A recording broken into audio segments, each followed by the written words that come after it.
Ok. Bonjour à toutes et à tous. Je vais commencer et puis Isabelle prendra le relais pour vous parler donc de cette expérimentation qui a lieu en France depuis quelques temps et qui est en voie d'implémentation en Belgique. Peut-être d'abord quelques éléments contextuels, même si ça va sans doute de soi pour la plupart d'entre vous. Il y a des réalités qui valent la peine d'être rappelées. Dans une société qui est fondée, qui dispose de gros dispositifs de sécurité sociale comme la Belgique et comme c'est le cas en France, le chômage, c'est une privation de revenus du travail, mais pas une privation de tous les revenus. Mais malgré ça, en tout cas pour la Belgique, les dernières statistiques énonçaient que quand on était bénéficiaire de l'allocation de chômage, on avait 10 fois plus de chances de tomber dans la pauvreté économique. C'est peut-être important aussi de rappeler que dans une société salariale, le chômage, c'est pas seulement une pauvreté économique, il y a plein d'autres choses auxquelles on n'a pas accès quand on est au chômage, dont une identité sociale, dont toute une série de droits qui restent, qui sont conditionnés au fait de disposer d'un statut de salarié.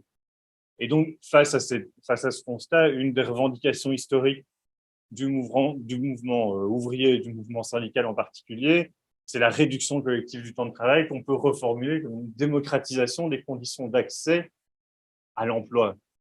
C'est peut-être un peu ambitieux de dire ça sous ces termes-là, parce qu'il n'y a sans doute pas beaucoup de travail qui est fait sur l'inclusion sur le marché du travail de ceux qui n'en ont pas, et ce serait juste une affaire quantitative.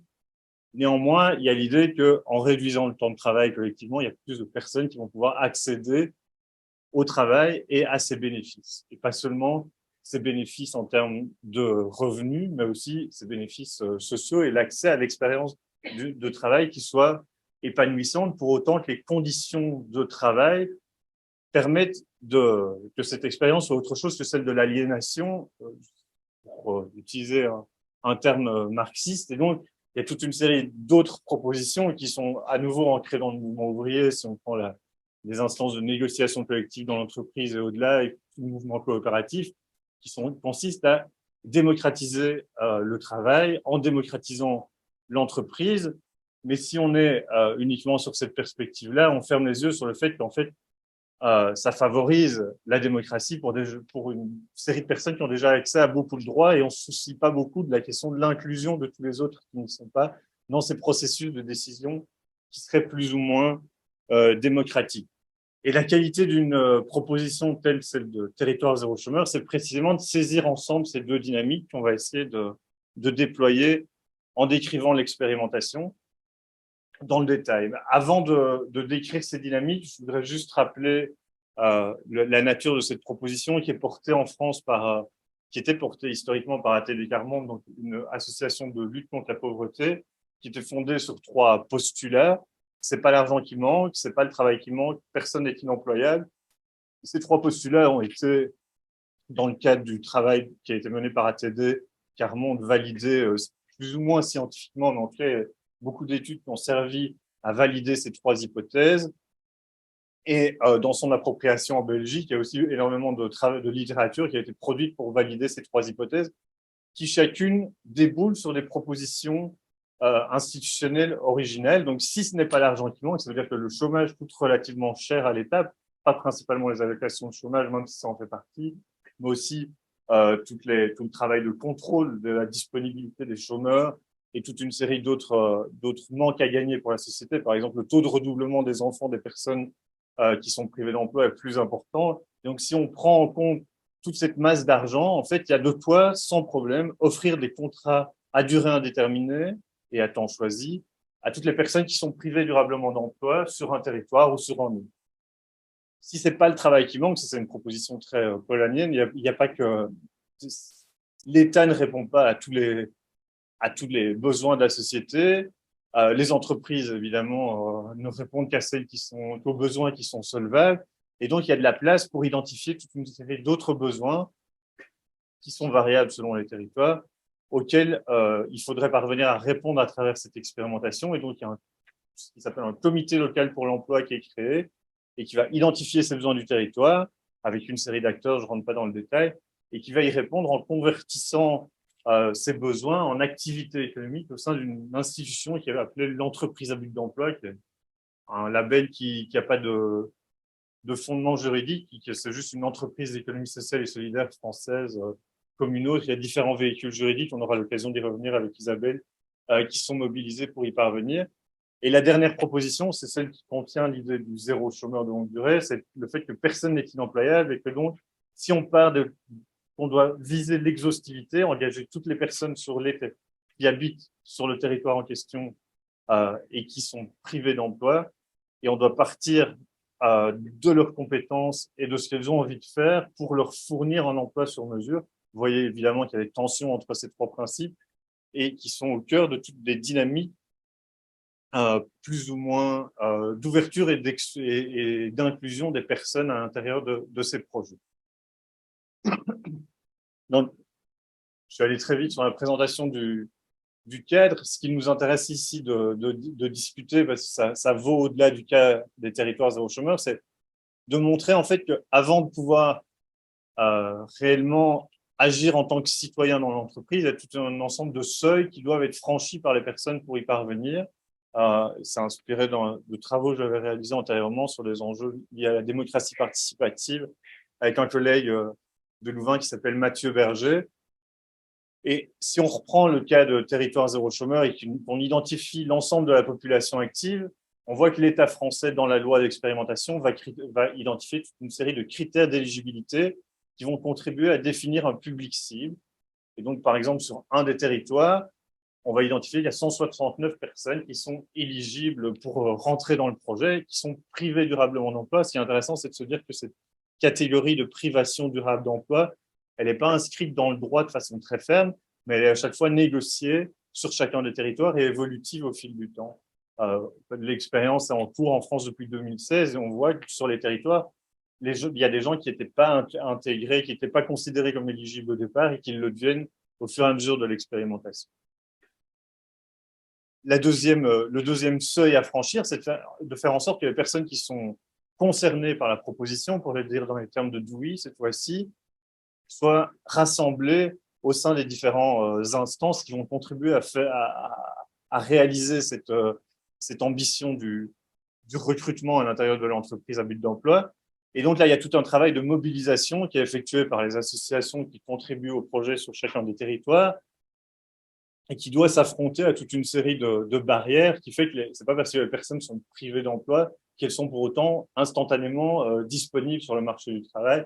Elles ont tout un ensemble de contraintes qui pèsent sur leur activité, qui doivent être levées avant de pouvoir simplement être présentes aux réunions et puis progressivement être mobilisées, se sentir légitime aussi pour intégrer cette proposition et reconnaître que les compétences dont elles disposent peuvent être valorisées au sein d'une entreprise.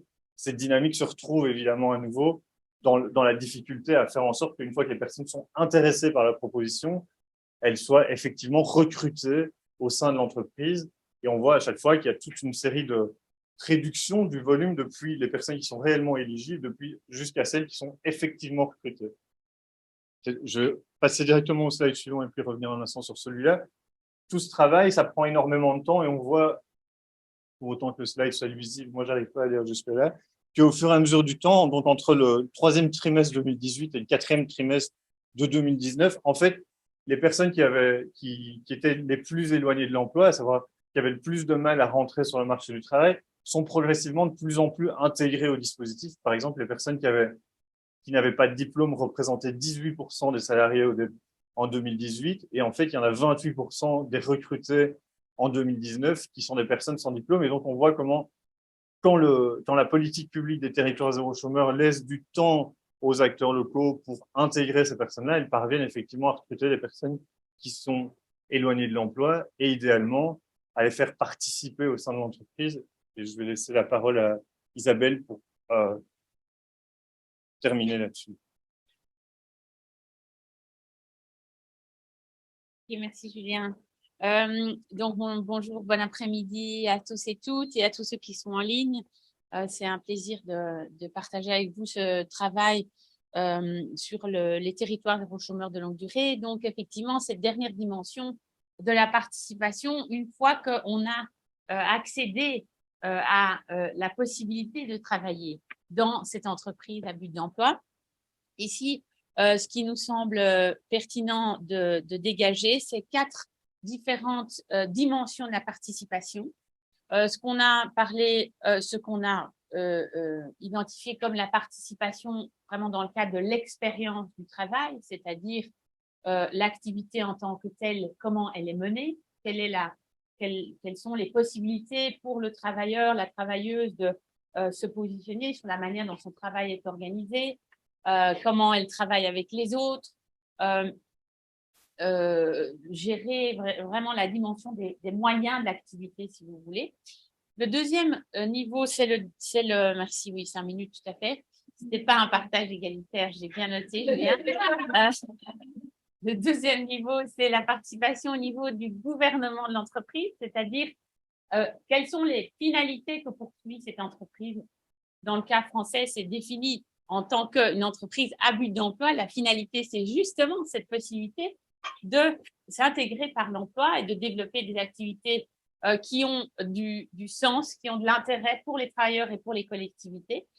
Il y a une autre dimension de la participation dans cette expérimentation qui est une innovation qui s'appelle le comité local pour l'emploi, qui est là une interface qui permet justement à l'entreprise à but d'emploi d'être toujours liée avec les acteurs locaux qui sont la municipalité, les acteurs privés, donc les entreprises, les organisations syndicales, les secteurs associatifs, qui est présent dans ce territoire et qui réfléchit justement sur les activités à développer de manière légitime pour cette entreprise qui ne peut pas être en concurrence avec des activités que certainement le secteur privé met sur le marché. Et enfin, il y a cette dimension de la participation qui nous intéresse beaucoup aussi, c'est en quoi la participation dans le travail, par le travail de qualité, permet une citoyenneté active dans la police, si vous voulez. Donc, au-delà de l'économie, au-delà de l'entreprise, au-delà de la vie du travail, dans la vie de la cité. Et là, Dominique Méda, ce matin, en a parlé, il y a des travaux qui affirment vraiment très clairement ce lien. Les dernières recherches, par exemple, de Thomas Coutreau sur le cas de la France sont à consulter si cela vous intéresse, où il montre combien la situation de travail a un impact déterminant sur le comportement électoral ou l'absentéisme des personnes. Donc, les conclusions. Cette expérimentation, elle nous intéresse beaucoup parce qu'elle semble ressembler à une expérimentation pour le meilleur. Vous savez que dans le cadre du crime, on essaie de regarder ce que les acteurs développent au travers de ce prisme de l'expérimentalisme pour le meilleur et pour le pire. Et ici, il nous semble rencontrer cette idée d'une expérimentation pour le meilleur avec ces 3 dimensions qui sont vraiment au cœur de l'expérimentation même, la dimension de la démocratisation de l'entreprise, de la démarchandisation du travail et de la dépollution de la planète, parce que 40% des activités qui sont, en tout cas dans l'expérimentation française pour le moment, et dans l'analyse qui en avait été faite des 20 premières entreprises à but d'emploi, 40% des activités qui sont développées par ces entreprises à but d'emploi ont en fait la remédiation de l'environnement comme objectif. Et donc, ce sont toutes des activités qui sont développées pour prendre soin de la planète, ce que ne ferait pas évidemment le marché, puisqu'il n'y a pas un consommateur pour payer ce service-là. Oui, juste mentionner, donc en 1 minute 30, je me demandais qu'est-ce que c'est sur quoi j'allais insister, et donc mentionner que en fait, nous regardons comme chercheurs avec beaucoup d'intérêt ce qui se passe en France, parce que maintenant, cette expérimentation donc, est étendue à 50 territoires, mais nous avons aussi un rapport de recherche-action avec notre propre territoire, la Belgique, où il y a en région wallonne une décision du gouvernement d'allouer 100 millions d'euros pour développer des territoires zéro chômeur de longue durée. Et en région de Bruxelles-Capitale, il y a des acteurs qui prennent leur destin en main parce que le pouvoir politique ne bouge pas. Et qu'en même temps, pour un État comme la Belgique, où il y a un chômage de longue durée qui est massif et est structuralisé. Personne n'offre plus d'options, d'espoir finalement à ces personnes que l'on considère comme des chômeurs à vie. Eh bien, il y a des choses intéressantes qui bougent et qui nous permettent, comme chercheurs, d'être en train d'analyser cette expérimentation sous le prisme que nous venons de partager. Merci.